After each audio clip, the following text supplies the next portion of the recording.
Hey guys, how are you doing? Hopefully we are live. Let me pull over to our dashboard so we can see what's going on.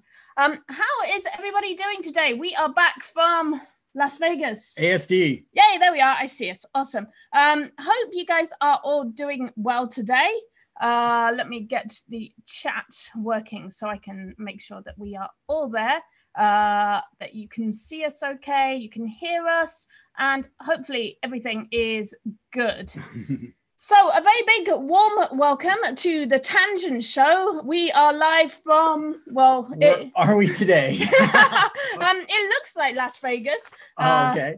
Actually, we're live from San Diego. We were in Las Vegas. We came back on Wednesday. It feels like we just got back, actually. I'm not really sure what everything's happened. Still kind of a blur. I don't know how many of you go to ASD or go on, but it feels like a blur, kind of. When you come back, you're like, whoa, I need some, like, you go to Las Vegas for a few days and you want to come home and just go and sit in a log cabin in the woods. Yes. Yeah, that's kind of how I feel. I want to go home, my cushy bed, my great internet connection. We were staying in Caesar's Palace. We were staying right there. Well, there it is. We were staying like in there. And you're complaining about the beds and the internet. There's no place like home. Wow, you're hard to please. Oh, there's Felicia. Hi, Felicia. I hope you are doing super, super well. So we have a bunch of things to talk about today. As I say, we went to ASD over the weekend. And what is ASD for those that don't know? What is ASD? ASD is your affordable shopping I forgot destination. Destination. Affordable shopping destination. Oh my gosh, I tell you guys, say that like, 10 times twice. Affordable shopping destination. So what it actually is, it's a big wholesale show. It's like a huge trade show. It takes over the entire Las Vegas Convention Center, which is enormous. So that's pretty much where it's at. It is actually like a conglomeration of a lot of different shows. They have the source direct, so you can get products made from China and from overseas. Mm-hmm. It has clearance and like all the cool dollar store stuff that I used to love. That was like my favorite spot. People were spotting journals at ASD. So there's a lot of really exciting things going on there. One thing that's huge, absolutely huge, is that it's taking over about a quarter of the show, I would say, is the whole vape, cannabis industry. Alternative, I think is the word they used for it. But really, really interesting sort of seeing. And there was a huge billboard right outside that said, MedMen, ASD attendees, get your 10% discount here, and for a big dispensary, which was... So that they know their demographics. And they brought in a guest celebrity, which kind of coincides with... I think we were the only people at ASD that didn't meet Snoop Dogg. Yes, they had Snoop Dogg there. You can go and take a photo with him. We were so busy. We just didn't have time. Wow, you were too busy for Snoop? Yes, I know. I love that. Wow. I'm going to put that as your tagline. Isaac, too busy for Snoop. Yeah. I think it was more a matter of organization. Well, we had the kids with us, so we'd have to drag the kids around the convention, and they don't really have badges, so it's kind of weird. The kids aren't. Yeah, then it's not super family friendly because it is a place of business. It is. It's not for japes and hilarity, even though they have Snoop Dogg there. So anyway, I saw lots of people got to meet Snoop. We sadly did not. We were, but so we did ASD. So we have quite a lot of things to talk about today. We're going niche hunting, and my niche hunting is kind of related to Las Vegas. Okay, cool. So we've got that. We've got Platform of the Week coming up, where you can find a new place to promote, market yourself, put yourself out there. We've got Nerd Corner. You're really excited about Nerd Corner today, aren't you? Good stuff. Yeah. It's a lot of stuff to talk about. You have a lot of condense it all. Actually, you had some nerdy things to talk about from ASD that we. Are you saving them up for Nerd Corner, or do you want to talk about them now? We can talk about them now. What are the nerdy things we were going to talk about? Tell me all the nerdy things. Well, you did all the nerdy things. You spent a huge amount of time doing nerdy things at ASD, and then you dragged me into them as well. Yes, I did. So as a VR enthusiast, self-proclaimed here, we tried a ton of VR stuff at Vegas, which there's a more presence there. You're obsessed. I really am. I you love just want to be stuff. the lawnmower man. It's yes, yeah. Honestly, yeah. I love. That's one of my favorite movies when I was a kid, and yeah, absolutely. Can I just eat macarons? Like I got a big box. I have the biggest box of macarons in the world, and I'm just going to eat macarons while you talk about. I don't know what flavor they are though. I can't remember. Yes. So the big one we did was the Void, and it's like a mini theme park ride, and they're in connection with Disney, and they have a Star Wars VR experience. Really cool. You put on the headset, you have a backpack. The computer is strapped to your backpack, so it's high-end VR. You can see your hands and fingers, and you are a stormtrooper. And so I did it with Autumn and Sid, and it was the cutest thing because Sid looked like a mini stormtrooper. Oh. He was super small in VR. Like you see him, I see Sid, but he's a stormtrooper. He's like a munchkin stormtrooper. Yes, and you walk around, you go through this really fun 15-minute adventure, and you get a gun that you eventually start shooting. So it's like laser tag. And I think the cutest thing was watching Sid. He's super small, and we go in like an elevator, and there's like a little like R2-D2 type drone, and Sid couldn't help but hug it. Oh. And so it's physically there, but we see it in VR. It's like going doo, doo, doo, doo, doo. And you just see this little stormtrooper giving this like droid a hug in this in this like Star Wars VR world. So that was Sid. that was really cool. So that was a big thing. Yes, then we came back and we dragged Catherine. This time we did another adventure. We did the Wreck-It Ralph. So basically it's the same area. Like everything's the same. You wear the same pack and you go into the same space, but they program it to kind of reskin it with a different adventure. Yes. Oh, that's cool. Yeah. And so you're kind of physically walking around through like corridors in like a warehouse space. So you have the VR headset on, so you actually don't know what is physically around you and what the physical world looks like. And they have a rule saying you're not allowed to take it off. So I was tempted to just to see, but I was worried they might kick me out. There was a lady on Yelp who said that they got really mad at her for taking her visor off. Because I think you see their trade secrets. Oh, yeah. There's a lot of magic. Thing. I mean, it's like, it's kind of like a mixture of Star Tours. If you've ever been to Disneyland, they have the Star Tours ride. It's kind of a mixture of that and laser tag. So you're physically walking around and shooting things, but you got this crazy, surreal Star Tours type thing going on. And she had one major complaint, which I think is very valid. Yeah, I do have a complaint. So we went and did the Wreck-It Ralph, which is really cool because you kind of see yourself as the character and you see everyone else as characters. So it's kind of fun. Like Isaac looked like, I don't know, like kind of a wacky Wreck-It Ralph cartoon. So you put on the pack, but ladies, oh my gosh. And I'm looking at you, Felicia, my good friend, and whoever else. I think Deanna told me to do this. Guys, why didn't you tell me about the boob zapping? I was like, what the freak? Every time something shot me, I basically got zapped in the boob. Like, what? So the strap you have does haptic feedback, full body haptic feedback. Is that what it's called? Yes. Yeah, so when you get shot, you actually feel a little buzz where you got shot. So like, yeah, in the boob. It just happened to be for her. I mean, like, I don't know if they tested this one, ladies, or not. Or... I have another complaint. Why are you getting shot? Like, you're supposed to dodge and protect yourself. Like, I'm just not saying anything, but wow, so I didn't get shot. I'm really bad at the game, so I just got shot a lot. I'm not saying anything. Wow, that guy. That guy. I mean, like, if it was like a different game, I could understand, like, oh, I got zapped in the boot. But when you play Wreck-It Ralph, it's not exactly what you expect. And the way she described it to me, imagine a zapper on your crotch, and it just like zaps you every time you get shot in the crotch. I feel like, oh yeah, that would totally suck. I was just trying to get some male empathy, but it didn't go very well. By the way, I have to stop picking on you because every time I pick on you, everyone stands up for you and goes, "We love Isaac. Stop picking on him. We like his nerd corner. It's like the best thing ever." So anyway, that was a taster of nerd corner. Okay, so let's jump into niche hunting. Mm-hmm. So I've got a really fun one. Actually, I posted it in Curate. But I'm going to share it with you guys as well, because I think this is really, really cool. So let me go to share, and we're going to jump over to my Chrome browser here. So this is what I thought was really fun. So we're in the Venetian Hotel in Las Vegas, which is actually where the Void is. Mm-hmm. And while you were doing that, I took midnight around and we were looking at some of the magic things. There's a magic shop there. Okay. And they have a big Zoltar, you know? Yeah. We took Sid. Oh, Yeah. and you took Sid and you got the Zoltar Don't fortune. make a wish, Sid. Don't make a wish because you might end up big. Big, yeah. And that would be scary. I liked what Xylus suggested, that if they did a remake of Big, now you'd like wake up and be Jeff Bezos. Like that'd be pretty funny. Like what would be like the 2019 version of Big? Like what do kids dream of being now? Jeff Bezos. I thought that was actually pretty brilliant. That you wake up. I'm moving my chair because I've got a spare chair here, and it's invading the Las Vegas picture.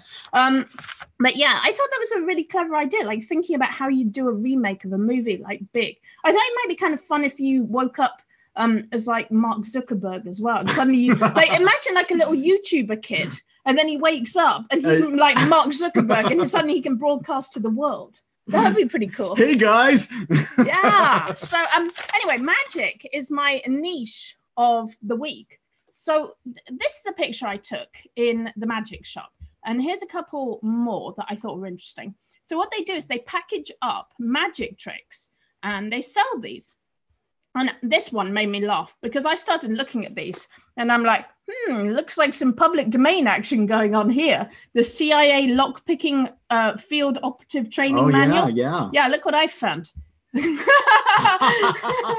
This is on archive.org. Scroll up in case people missed it. What is this? What are we looking at? We are looking. Okay, so I was in a magic shop in Las Vegas and I saw all these tricks and quite a lot of them. I wouldn't say all of them, but a number of these are actually public domain or they're taken from the public domain. So for example, this one says the CIA lockpicking field operative training manual. Which is good if you're a magician and you need to like break out your handcuffs or something. CIA style. So there we go. I found it on archive.org. The actual PDF. It's public domain. There's the CIA lockpicking manual. Oh, wow. So I thought that was kind of interesting. So I thought about this a little bit more. And I was like, pretty much everything Houdini wrote is actually in the public domain. Because he died in 1926. Oh, wow. So, and pretty much I don't know about the last year or so, but up to 1924, anything he writes in the public domain. Now, what I would say, I haven't checked out the word Houdini. I'm guessing that may be a trademark. So you want to be careful that you're not infringing on trademarks, obviously. Sure. But you could absolutely republish Houdini's tricks. And if someone's already put them on Amazon, just find a way to differentiate them. You can combine them with other tricks. You can do your own curated book of tricks, your own book of magic, and think outside the box. You could even do like a magic club and send people a trick every month. Oh, that's really cool. Or you could create the products to go with them. Like, for example, the easy and amazing rope tricks. Like, how much does a length of rope cost? Right. Or a couple of like floofy balls. I mean, it's pretty cheap to actually bundle these things and turn them into magic tricks. So I had a look, and actually, if you go to archive.org, there's a lot of. That's awesome. Now, not all of them are public domain, but a lot of things on archive.org are public domain. So, like, I like this one, the 131 magic tricks for amateurs. Boom, there it is. See, you've got public domain. Now, what I will say, because you're going to go, oh, Catherine, this isn't pre-1924. Yeah, that's what I was thinking. That doesn't, well, sometimes that matters. The reason I say 1924 is because that's a simple rule of thumb. It's a very safe way. Everything that's published before 1924 in the US, generally in the public domain. Now, actually, the majority of things published before 1980, I think it's like 1986. Oh, 86, okay. Actually, but don't quote me on that. There's actually really good resources on Stanford University and Cornell University. Okay. Both have really good resources on how you figure out whether something's in the public domain. But actually, most books, at least most obscure books, published before the 1980s are actually in the public domain. Now, be really careful with this, because that's why I say obscure books. Most bestsellers, they are carefully protected and copyrighted. But a lot of obscure books, they lost their copyright. People didn't, the authors never renewed the copyright that they should have done, or they just died and their estate didn't do anything about it. But there's actually a lot of books published after the 1920s that have fallen into the public domain. That's really because cool. there's a lot of ways that can happen, because the rules changed, the laws changed a lot between 1924 and the Berne Convention, which came in much more recently. Okay. So basically between the 80s and the 20s, there's a whole scope for books to have fallen into the public domain. So my guess would be, and I haven't done my own research on this, which I recommend, but my guess on this is that they didn't properly copyright it, or it fell out of copyright. But look at this. You've got 157 pages of tricks that you can totally republish. That's pretty cool. From 1958. And that's just like the first thing I found on archive.org. And what's great about this, like a card trick is a card trick. Right. A card trick that existed in 1920 is going to still apply today. So I think magic is my niche. Okay. Oh, and the other link I wanted to share with you guys is actually this one. It's the State Library Victoria. It's actually an Australian website from a library. And oh my gosh, guys, if you haven't got into library sites and you do public domain, you can find tons and tons of public domain just treasure. I found things like comic books from the 1920s. Yeah. I found historical books. I found educational books. All kinds of public domain books you can find on library websites. And check your local library. And if you live in a rural town, you might want to look at a library that's in a big city.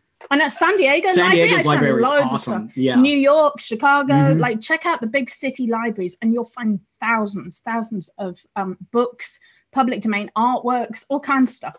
And I found a lot of things on this library. They actually have a collection. They have a full magic collection here.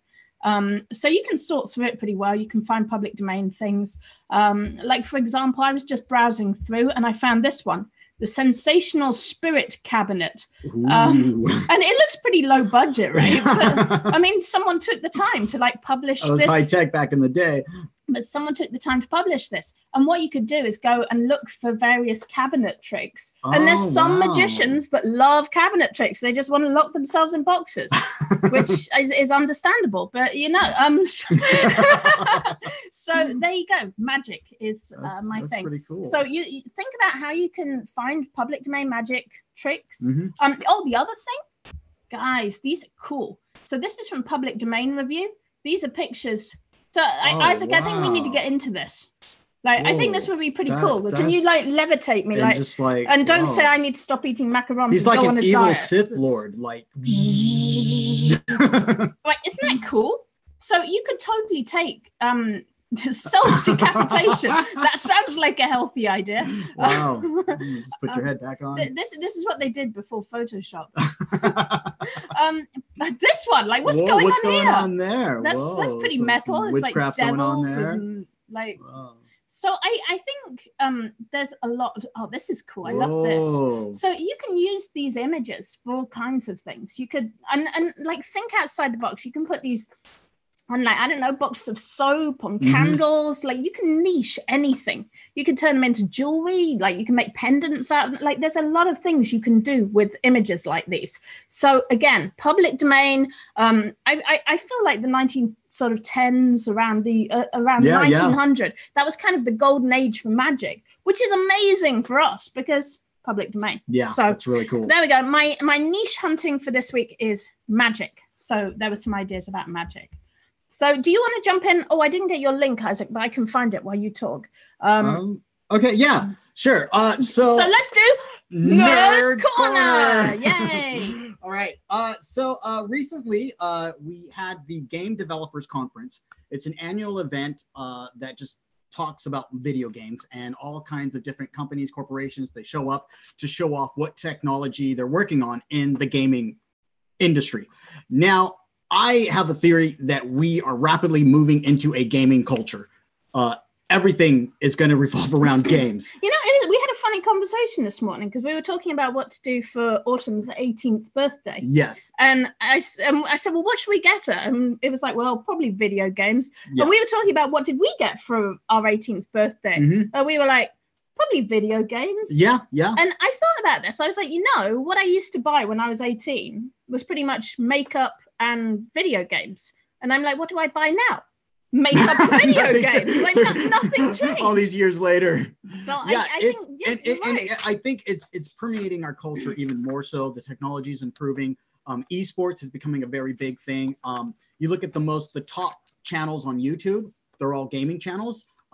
Twitch is a whole platform, a video platform that's dedicated to gaming. Amazon are building studios. Yes, Amazon owns Twitch. So, yeah, but they're building like huge video game studios in San Diego, I think. Oh, really? Yes. So it's a big industry, big money, and more importantly, it's setting the zeitgeist and cultural trends.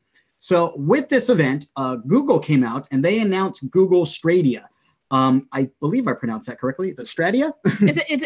Yeah, I don't know. So so what they're doing is they are getting into the gaming business, specifically the console business, but they're bringing something new to the table. So what they're doing is cloud gaming. They set up a lot of different servers, and what you'll do is you'll be able to get a very cheap laptop or a device, and you connect it to Google's server and have access to a high-power gaming machine.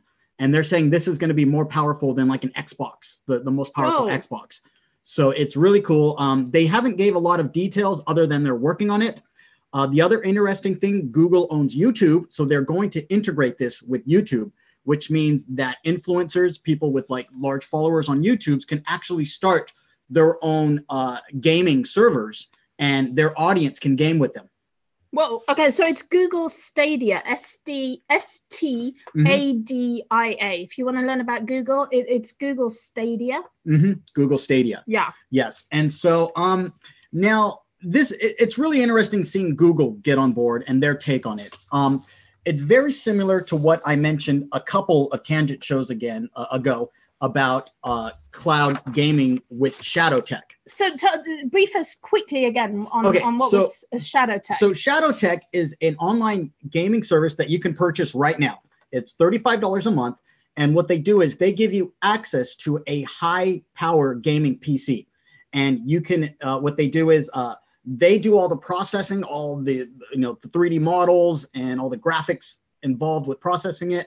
When it's all processed, they render it to your computer. So basically, you don't need a high-end computer. You don't need a high-end computer. You can play the top-end games. You can use Photoshop. You can use any high-processing software. Yes. But on a crappy computer. Yes, on a crappy. It's awesome. And as I showed, you can also do it in a cheap VR headset with the Oculus Go. So you just need a screen, pretty much. You need a screen, yes. And that leads me to our nerd corner. It seems like the future in computing is cloud computing, where you buy a very cheap device with a screen and a couple of computer components, and it's going to connect to a server, and the server is where all the magic is going to happen. Whoa. So it's a really cool. And so today's nerd corner, I want to talk about the Chromebook. So this is Sid's Chromebook. Why's it got an apple on it? Because Sid loves Apple and he wanted to put an Apple logo on his Chromebook. Okay. It is a cheap $200 Chromebook. We actually bought it through the Treasure Truck for like $180, I think. Yeah, they were parked up the road. Yeah, there was like $50 off or something at the time. But it's an Acer 11, Chromebook 11. The cool thing about this, I'd like to show you right now, is that so the newer Chromebooks, like this one, connects to Google Play, which means that you can install Android apps and games on your Chromebook. With that said, I installed the Shadow Tech Android app. It's called Shadow, and it's a client to connect to my cloud gaming server. Well, I installed this on this Chromebook. I did this just before the show. And now I have access. Well, it just disappeared. Oh, no. And it's connecting. Okay. Hey, Isaac, I saw you smoking cigars in Las Vegas and setting a bad example to everyone. I may have done that. That was my first cigar I've ever smoked. I know, you look really epic in your picture. And then you're like, actually, it was the first time I've ever smoked Yeah, that's what I do in my free time. I just go and smoke cigars. All right. So anyways, it's not going to show up, but you can see the screen. Anyways, I love Sid's computer. Wait, show the people Sid's computer. Oh, yes. This is Sid's computer. He covered it with stickers because he's Sid, and it's his computer. He can do whatever he wants. So he can access. So that's a $150 computer that we bought from Amazon's Treasure Truck. Mm-hmm. And using the Shadow Tech. Yes. Sid can access Photoshop. Yes. So I have Photoshop running, full Photoshop running on this cheap and little he can Chromebook also computer. play like World of Warcraft. He can or play whatever Civilization 5. He can play BioShock, all the games from Steam, and on this little computer. So very, very what we're awesome. saying is cloud gaming. Yes. And cloud software is the future. It is. And Microsoft, they're working on their version called xCloud. So they haven't really announced it yet, other than they're working on it. That's a cool nerd corner, Isaac. It is. It's a pretty big topic. I can go on for hours. I know you can. I am well aware of this. Okay, so I wanted to do a very quick platform of the week. Now, I don't know whether you guys have heard of this one. I think it's in one of our courses. I can't remember which one though. But I wanted to share this. Where are we? Let me see. Oh, it's over here. Okay, so this is my LinkedIn. Now, personally, I don't really use. I do have a LinkedIn account, but I don't really like LinkedIn because it's a bit corporate. I think that's. Would you like to join my professional network? I know every time you're on there, you left it because you kept getting headhunted. Spam. Would you be interested in this job applications? I know. So, well, you're just too that. I don't know. No, leave me alone. I'm happy. Okay, so LinkedIn. I'm sure many of you are familiar about LinkedIn. I have a LinkedIn. I don't really use it, but it's there. But one thing I do like on LinkedIn, and which I think doesn't get a lot of attention, is SlideShare. So LinkedIn, actually, I think they bought out SlideShare. Okay. So I think SlideShare existed before LinkedIn. But what is really cool is that you can actually publish a PowerPoint pretty much to LinkedIn. So here's one I made, for example, that was an advert for our T-shirt Revolutionaries course. So this is pretty much like a PowerPoint. It looks really good. How did you design it? I think you designed it. Did I? I was like, that looks pretty good. Did you design it? I think you. Oh, maybe I did the slides. Gosh, I don't even remember. I think you made the slides.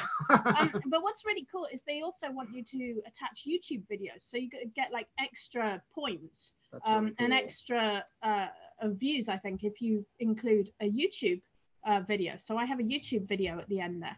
But I think this is a really cool marketing method. And I was thinking about people in our groups who are publishing journals, perhaps for more corporate people. So as I say, for me, I find LinkedIn, I'm not a big fan of it because I think a lot of the time it's used for recruitment. It's used for sort of corporate applications. But that can work well for a lot of people who are in more corporate workplaces or in industries where they're trying to sort of career build in that. So I wanted to put SlideShare in here as somewhere that you can show off your work. You could make a PowerPoint video or a PowerPoint presentation for a particular book that you're working on. So you could say, like, this is how my book can help people in this industry. And the great thing is you can actually LinkedIn have their own advertising as well. So you can actually target people in a particular industry. So as I say, I made one for T-shirts for Amazon's Merch by Amazon. That was one I made, I think it was about 2 years ago I made this when we brought out T-shirt Revolutionaries. But I think it's really powerful, just that idea of being able to have a slideshow up live on LinkedIn, where a lot of people are working in your industry, or you can target people in a particular industry and show them something they might not be expecting to see on LinkedIn. That's really cool. Really cool. Now, how does this compare to Google Slides? Well, that's a good question. So I think the reason I would suggest this is not like because of the power of making slides, but because of how it's shared. Okay. So my thought is more about the platform. And because this is on LinkedIn, I think people are looking at LinkedIn when they're thinking about their job or when they're thinking about their work. So for example, if you made, like, let's say you make a journal for real estate agents to track their appointments, because like real estate agents obviously visiting a lot of houses, taking care of a lot of houses, talking to a lot of clients. You can make a book on KDP, for example, that has appointments in there. It has contacts. It has special information you can keep on particular houses you're taking care of. You could make a slideshow about that journal So you could say, these are the different features of my journal, my book. Look, you can keep track of all your contacts. Look, keep track of all your appointments. Look, you'll know everything about the houses that you're managing. You could have all of that in the book, and you can turn all of that into a slideshow. And the great thing is you can either have it organically on your LinkedIn profile, so everyone who looks at your LinkedIn profile will see it. And hopefully you do get some organic views on LinkedIn, or you can use LinkedIn's own advertising to target people in that industry who might be interested in it. That's really cool. That is. So I think SlideShare is a pretty powerful platform, really interesting place to kind of subtly market. My thought would be that you're doing sort of education and promotion rather than flat out promotion. I think you should keep your information fairly educational and informative, not just, hey guys, buy this. But it's a cool platform. So that's my platform of the week is slideshare.net, which is part of LinkedIn.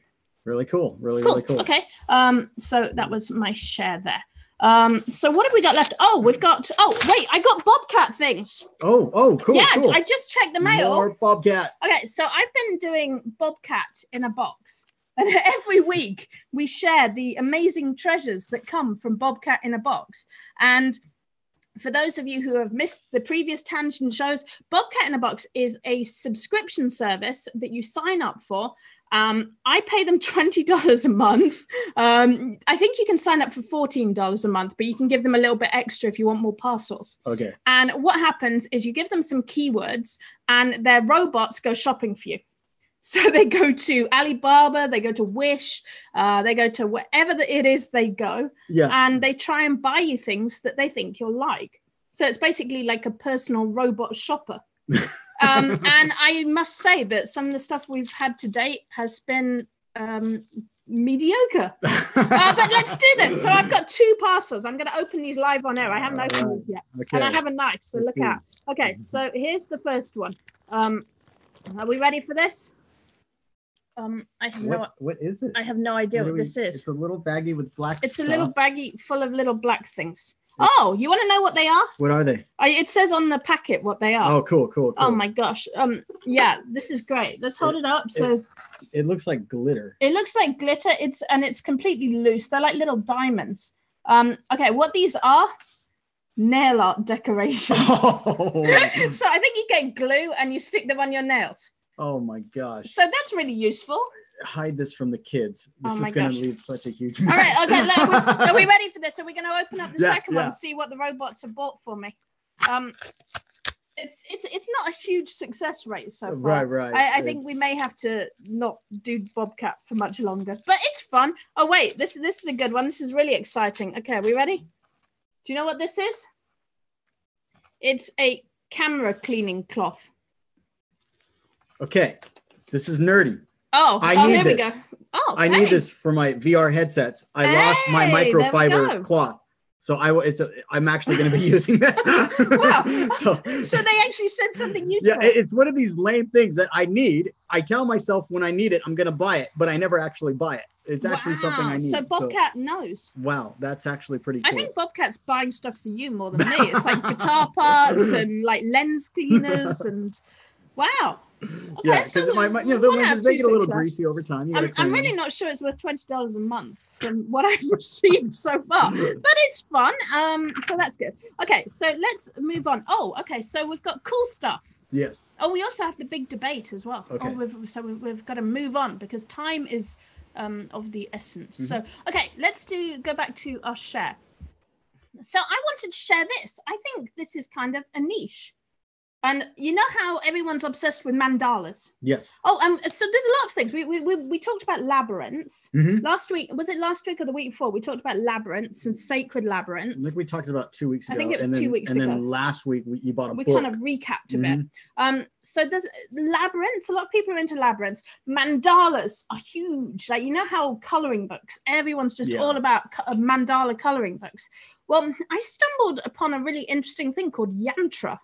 Now, I'm not a very Zen person. I would like to be more Zen, but I am not currently a very Zen person. So I may get much wrong about this. Okay. But yantras are yogic, it says, yogic equivalents of the Buddhist mandala. So it's something that you can use to meditate, to worship, to like, I don't know, but I thought they were really cool that these yantras exist. And something else I learned that's kind of interesting is that, so you have tantra, you have yantra, and you have mantra, which is like mind-blowing. So I think tantra is like the process of like kind of meditation, and Sting's really into that as well. Yes, a lot of lots of breathing and so and yantra, physical stuff going on. So apparently yantra is what you look at when you're doing tantra, and mantra is what you listen to. So you have the visual, and you have, and mantras are like spoken words. Whoa. And I think they're in Sanskrit. So that's kind of interesting. So my brain went to bundles because I thought, because I thought you could do like a yantra coloring book. Right. With mantras to listen to. Oh my while you're doing the coloring. That's really, really cool. Did I just give away a really good? Oh, I think you did. Now this taps into so many things. We've talked about people wanting experiences. Yes. Wanting to just go out there and get experiences. This is why I love the VR and the void and all that kind of stuff. This is hitting it from a different angle, a different perspective, a meditation. Also, it ties in with ASMR, which we briefly talked about. Last show. Mantras, meditation, and peacefulness. And I think a lot of people are just looking for sort of peace and whoa, this is crazy. Spirituality. And this is really cool. I'm gonna have to read up on this. I think this is another keyword, and this isn't something that has really taken off yet that I've seen in the mainstream, but I have started seeing people talking about yantras, mantras. So I don't know. I think it could take off. This is like a potential thing that I thought was kind of interesting. Really cool. So that's one of my cool stuff for this week. Oh, Holly says, thank you for the idea to use SlideShare. Yay, cool. I'm glad it's useful. I think there's a lot of uses for SlideShare, actually. Okay, the other thing I wanted to talk about is punctuation. Now, okay, do you know how I got this idea? I actually got this idea this morning because I was writing a post for the KDP group. And I typed, for example, and I meant to put a comma, but I actually put a period and a comma. And I was like, whoa, that's kind of cool. That's like a weird punctuation mark. I kind of like it. I wonder what it means. And my brain just spiraled on a web of thinking about punctuation. And one of the things I thought about was the semicolon tattoos that a lot of people get on their wrists, especially younger people. It's like a really popular thing, getting a semicolon on your wrist. And I think it was featured on a reality show as well. Okay. I think one of the guys on a reality show went and got that done.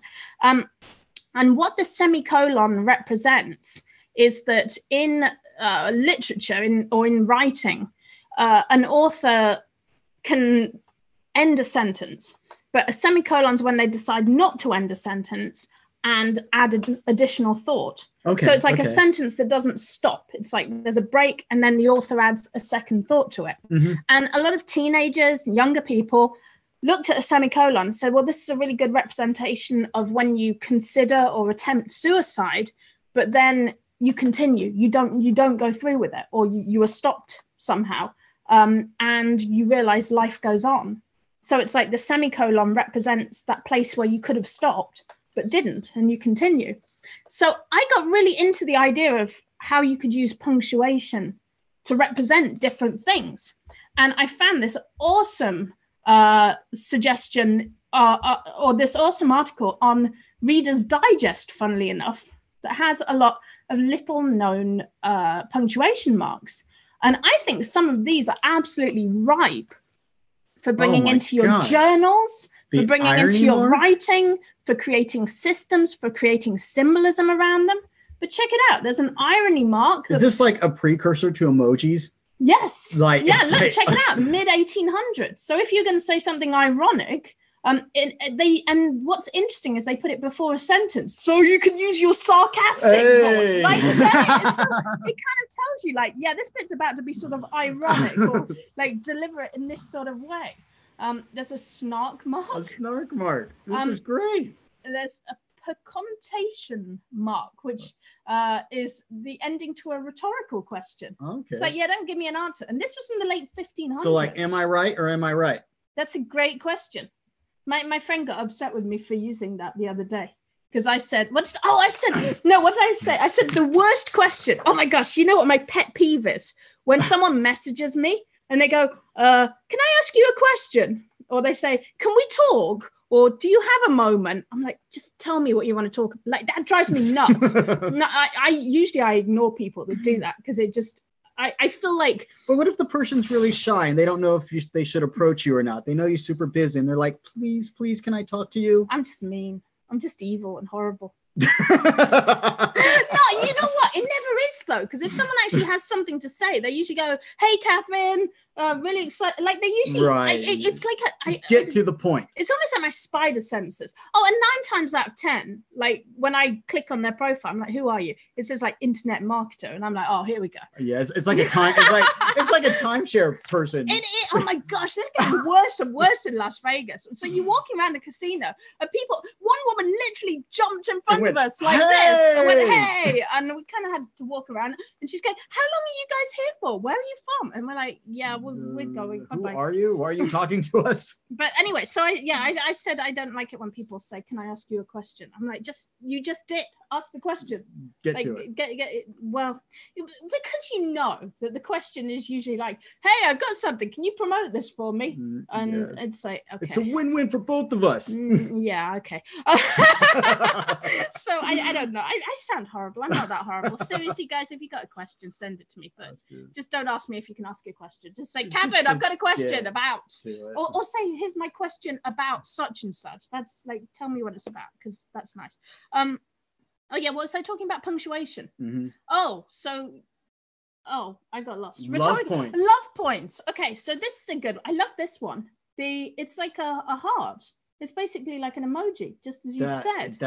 So if you send like a lovey message, the kids always do. Oh, the kids always do that. They're always always doing that. Like if my kids are if they're like across the room from us, they'll always do like a little heart to us, which is really sweet. And I like this one as well, the certitude point. And I love the example they do. We are not going to the zoo, and that's final. Wow, that's like total conviction. I could see people on Facebook using this like crazy. Oh my god! Like when fine, you're wrong. Seriously, this is so needed right now. Oh my gosh! Like additional doubt point if you're feeling doubtful. An acclamation point. Oh my gosh! Oh my gosh! I can't read this. What is this? The 2 small flags at the top of the bus went what? Anyway, a demonstration of goodwill. So anyway, I thought these were cool. This guy trademarked his, the sarc mark, to emphasize sarcasm. So he trademarked it. Anyway, I think that's a great article right there on punctuation marks. And I think there's a lot of ways you can use these.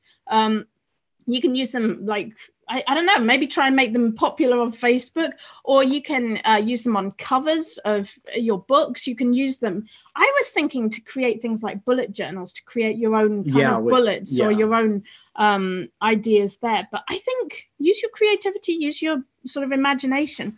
I think there's a lot of things you can do with punctuation and symbolism. Really cool. So that was cool stuff. Cool stuff was yantras and punctuation.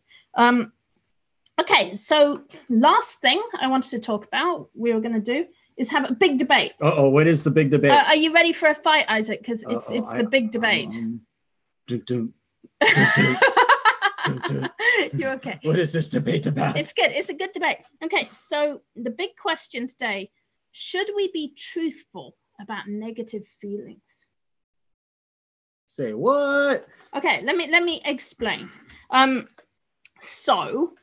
A lot of the time in what the kind of stuff we do, the kind of communities we're in, business, marketing, there's a lot of sort of thoughts about putting out negativity. A lot of people say no negativity here. We're all about positive thinking. We're all about affirmations, law of attraction, show your best self. And I think like Instagram and YouTube are all about, and Facebook are all about kind of bragging, putting out all the good stuff. Like I'm having a great time right now. Hey, here I am in Las Vegas. Which can sometimes translate to "sucks to be you." It's kind of true. Yeah, my life is awesome and yours is not. Wow. Yeah, that was disturbing. I'm a little good at that. So when you're smoking a cigar, right? So. And it's funny because like one of the first things someone told me is always say business is good. Like no matter what, even if you're like crying in the corner, everything's good. Business is good. I'm happy. And actually, the funny thing is, one thing I'll say is that I kind of have a pet rule for myself. If I'm ever feeling kind of down or low, stay away from Facebook. Just don't put that out there. And I think one of the things that made me learn that is like several years ago, I made a video really late at night when I was just feeling bummed, and I can't even remember what it was about, but I know I put it on YouTube, and it was several years ago, and I was like, I wish I hadn't put that video out there. And I was just sort of in a down moment. And the problem is, it's like you take that down moment and you put it out there, and then it's there, you've done it. And that represents you, even though it may have been just like a fraction in your life when you were feeling kind of down. So that's going to stay with you. And then it's like, oh God, Catherine's so depressing and so depressed and so like, and that doesn't really represent like what you want to do and how you really feel. It's just like a moment in time.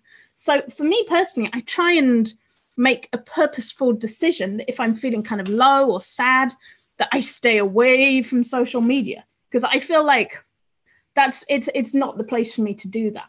Okay. I want to put things out there that are positive. And why do you not want to put negative stuff on social media? As I say, because I think it captures like a moment in time. Are you saying you feel it doesn't accurately represent who you are as a person? I think it may represent who I am for a couple of minutes or at a low period, but I don't think it's really like where I want to. I don't want that sort of following me around. So when you post these days, do you think about your post and think, okay, do I want to represent myself in this way? Like, is that how you make your post now? Oh, that's like, how much do I curate what I put out there? No, because sometimes I do stuff that, like, I'd say on my personal wall, I don't really think necessarily about business and about sort of my professional profile. A lot of the time, my personal wall, I tend to post things that are just kind of funny or that like just happen. Like, I mean, like we were drinking and we were brainstorming ideas in Vegas, and we came up with a cool product idea would be to put like fluffy pom-poms on your dog's legs and to make them look like a poodle. That would be a fun product. So I mean, I post stuff like that, even though like we're kind of out drinking and just being silly and having fun, because I'm not like super worried about curating my professional image, right but I don't really want to put out depressing stuff for a lot of reasons. I don't think it really helps maybe it helps other people, but I found the response was really negative when I put that video out there. I was unhappy. I was like, I wish I hadn't said that. That didn't need to be said. And I got a lot of thumbs down. People were like, no, we don't want to see depressed Catherine. And I think that was the point where I was like, I gotta really like stay away from social media if I feel low. Right. Now, that said, a couple of things I wanted to talk about. Our friend Ellie this morning, she posted a really cool piece of art. Let me find it. I've got to find it now. No, I would like to say one thing. Yeah, talk, because I have to find this. So before I met you, I had a really, really down moment, and I don't want to go into details. And I posted it on Facebook, and immediately my close friends and family member responded. And it was a great way to communicate to people, in my circle quickly without having to call them individually, and to get support from them, which emotionally at that time I needed support from loved ones. And so there was a moment in my time where posting something very honest and truthful, it came back and it really helped me as a person. That's pretty cool. So you actually got quite a lot from sharing that. Yes, and it worked mainly because at the time my Facebook was locked down to close family and friends. Now my Facebook account has a lot wider range of people in my network. I wouldn't feel comfortable doing that these days, but about 12 years ago, it was a different story. So that's interesting. Melinda says, I think people will relate to you more if you let them see you in less than perfect situations or vulnerable moods every once in a while. So one thing I wanted to share. Let's bring this across. So I'm going to share. Oops, I'm going to make sure I'm on the right one. Is that it? Okay. So this is really cool. This artist and his name is, let me see, his name's David Planeta. I hope I'm pronouncing it right. He created this art based on his depression. So he looked at his sort of how he was feeling, his bad feelings, and he turned them into like these cool images of beasts.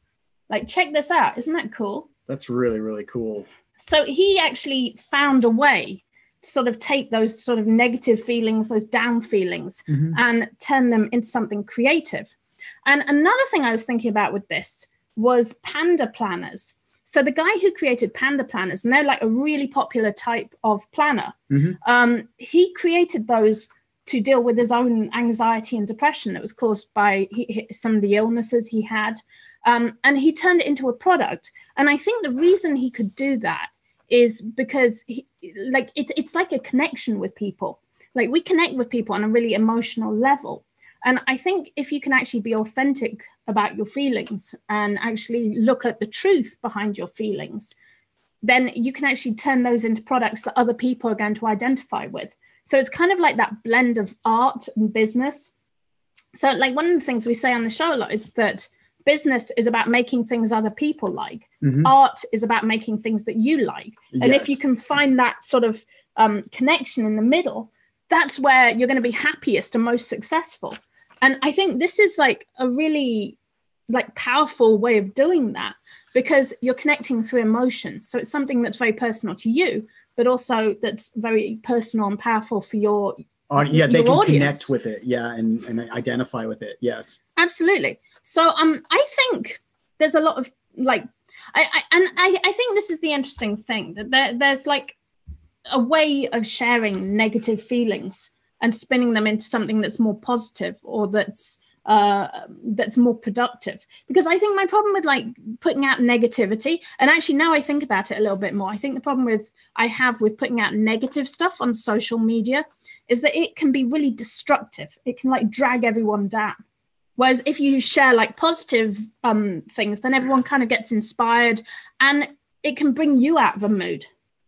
Like, do you find that if you sort of put something out, like if you try and say, well, I want to be optimistic about this. Now, I mean, like the problem is I see people come into groups and they're like, it'll never work. No, I don't like that. It doesn't work. Denied. And the thing is, it's like you can, well, and it's funny because people write off like a whole platform.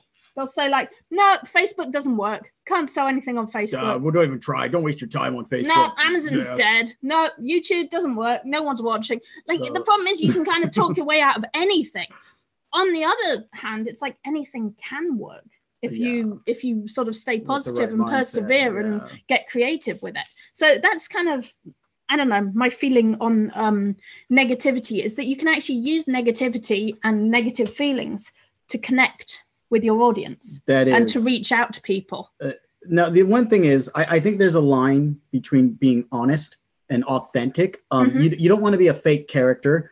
Maybe you do, but I know people connect with people that they can identify with, which is real people. Yeah. And so you do want a level of honesty. I think there's a fine line between that and just being just overly negative to the point where you're just spewing negative stuff and you're encouraging other people to join in the negativity with you. Yeah. Which I think can quickly become a downward spiral, like, you know, especially in like this polarization type of topic.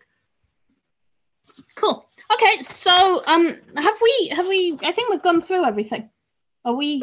I think so. Yeah. Oh, Penny says she knows the video I was talking about. You know, I think I deleted that video, so I don't.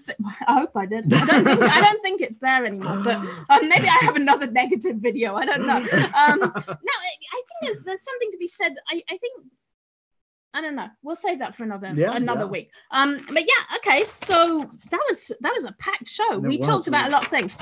So we went through niche hunting, and we talked about magic. We talked about SlideShare and LinkedIn.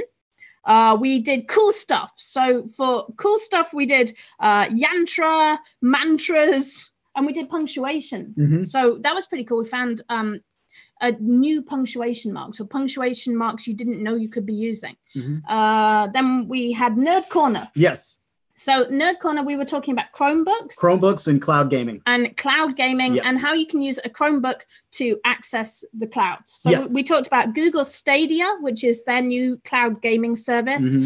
We talked about Shadow Tech and how you can access a whole bunch of things with Chromebooks. And then lastly, we had our big debate. Yes. Which do you spew out negativity on social media? And once again, we hit the middle ground and we said, well, sometimes you can be negative. Whatever you feel like it. It's cool if you want to, then yeah, you know. So yeah, I hope you enjoyed the show, guys. We had fun presenting it. If you like the show, please give us a thumbs up, subscribe, come back next week. We will be doing it all again next week. And I want to give another plug. If you haven't seen it yet, I released a new video on Catherine's channel. So I made some small updates to Tangent Templates, but I think we'll have a big impact on our users, especially for those that needed help creating covers.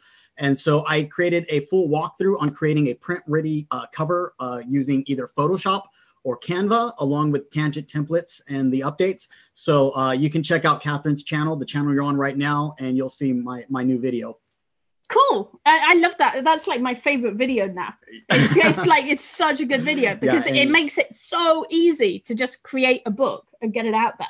Yeah. So you use Tangent Templates, you make the interior, and then you use the new template to generate a cover, and you can have a book up in about 15 minutes, I think. Very quickly, yes. Once you get the hang of it, you can produce a book in about 15 minutes. Yes, and one cool thing I mentioned in the video is that Canva, they've recently updated their system to Canva 2.0. They now allow larger dimensions, which means that you can use Canva directly and solely Canva for all your print-on-demand products. That's pretty awesome. Merch, Amazon, Zazzle, Redbubble, whatever print-on-demand service you want to use, you can actually create your graphics all in Canva now. Very, very cool. Awesome. And, yeah. Cool. All right, guys. Thank you so much for joining us. We will be back again next week on Friday at 4 p.m. California time. All right, guys. Have a good one. Bye. Bye.